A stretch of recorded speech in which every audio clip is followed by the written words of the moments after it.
Hola, bienvenido a este video tutorial en el que vamos a hablar de los tipos de clima y paisajes vegetales. Para ello vamos a utilizar la forma de la Tierra como esquema para hablar de las latitudes cálidas, o sea, aquellas más cercanas al Ecuador, y luego nos iremos desplazando bien o hacia el norte o hacia el sur, porque es exactamente lo mismo, y iremos viendo las latitudes templadas y las latitudes frías.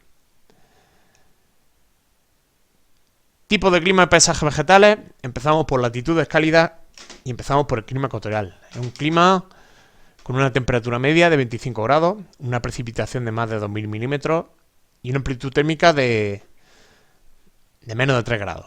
No hay sequía, esto provoca que la vegetación sea selva ecuatorial, una vegetación con un estrato arbóreo muy importante, muy denso, que no deja pasar la luz del sol hacia el suelo, lo que provoca que en el suelo no haya gran vegetación. La vida se concentra en lo alto de los árboles. Mamíferos, aves, reptiles suelen estar en grandes alturas. Otro tipo de plantas que pueden aparecer serían las epífitas o plantas que aprovechan la estructura de otros árboles. Aquí, por ejemplo, podríamos hablar de la higuera asesina, que es una planta que se aprovecha de la estructura de otros árboles y lo ahoga. Después estaría el clima tropical, es un clima similar al ecuatorial, lo que pasa es que tiene más sequía. Aquí la temperatura media ronda los 25 grados, la amplitud térmica está entre los 10 y 3 grados y las precipitaciones son de más de 1000 milímetros, aunque muy variables. La estación seca puede ser de 2 a 3 meses a 7 u 8. En función de esa estación seca aparecerá un tipo de vegetación u otro. En primer lugar aparece la jungla, que es una degradación de la selva ecuatorial. Aquí el estrato arbóreo no es tan denso, con lo cual deja pasar la luz y eso provoca que haya una gran variedad de estratos en las plantas y el suelo, como se puede apreciar, está cubierto de forma muy densa, lo cual dificulta bastante el caminar. Aquí pues, un animal típico pues, sería aquí el elefante. Si hay más sequía aparece la sabana, que es grandes extensiones de vegetación herbácea en la que aparecen de forma aislada árboles o arbustos como la acacia o el baobab. Aquí entran a formar parte grandes herbívoros como los ñus, las cebras, y derivado de esto aparecen también los carnívoros, como el león o la hiena. Pasamos al clima desértico, un clima con precipitaciones muy escasas, menos de 100 milímetros, con sequías enormes, de meses e incluso de años. Aquí la vegetación pues tiene forma esférica, de herbáceos y arbustos, que se adaptan a unas condiciones de sequía y de calor extremo. Además, con una amplitud térmica diaria muy variable, en la que se puede pasar desde los 40 o 50 grados por día a los menos 10, menos 15 por la noche.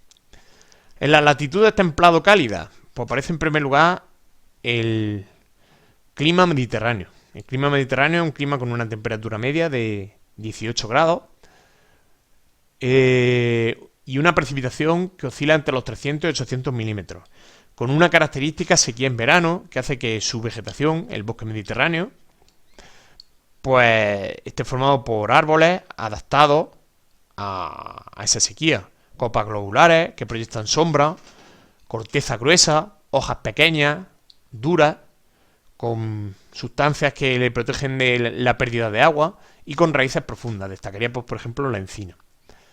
Otro clima dentro de los templado cálido sería el clima chino subtropical. Es una transición entre los climas cálidos y los templado cálidos.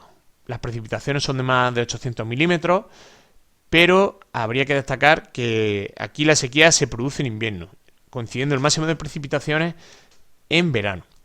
La vegetación que lo conforma es una mezcla de especies caducifolias como roble o haya con especies tropicales como el bambú. Pasamos a las latitudes templado-frías, donde aparece el clima oceánico. El clima oceánico es un clima con una precipitación muy abundante de más de 800 milímetros, una temperatura media que rondará los 15-16 grados y en el que prácticamente no hay sequía. Eso provoca que la vegetación sea un bosque caducifolio, bosque formado por hayas, robles, bosques que pierden la hoja en la estación fría y que proyectan una gran sombra en el sotobosque. Este sería el típico bosque de los cuentos, de Caperucita o de cuentos similares. El siguiente clima tiene dos posibles paisajes vegetales. Es un clima continental, en el que la amplitud térmica es muy variable debido a que no hay influencia del mar, y las precipitaciones pueden oscilar entre los 300 y los 500 milímetros. Si el clima es más frío y las amplitudes térmicas son más extremas, aparece el bosque boreal o taiga, formado por coníferas que son árboles muy adaptados a climas extremos. Coníferas tales como el pino, el alerce o el abeto. Aquí aparecerán grandes herbívoros como el reno. Si el clima es un poquito más suave, pues aparece la pradera templada, grandes extensiones de vegetación herbácea, en la que puede aparecer algún que otro árbol, y aquí pueden aparecer herbívoros como el bisonte. Pasamos ya a las latitudes frías o de alta montaña. La alta montaña puede aparecer en cualquier latitud. Solo se necesita que la montaña sea lo suficientemente alta. Como ya hemos visto, conforme aumenta la altitud, disminuye la temperatura. Eso provoca que nos podamos encontrar vegetación que sería típica del Polo Norte en zonas ecuatoriales. El primer clima es el clima polar o desértico frío. Un clima con unas precipitaciones inferiores a los 100 milímetros, con temperaturas que muchas veces rondan el cero o por debajo de cero, y en el que prácticamente no existe el verano. Aquí como vegetación aparece la tundra, con una vegetación formada por musgos y líquenes. Una vegetación almohadillada que tiene que soportar que el suelo, a unos 10, 15 o 20 centímetros de profundidad, esté permanentemente congelado. Aquí un ejemplo de animal pues sería el caribú. Y por fin llegamos a la clima de alta montaña, que tiene una vegetación muy similar a la polar, formada por arbustos, musgos, líquenes, hierbas con forma semiesférica que intentan protegerse del frío extremo y de la aridez extrema.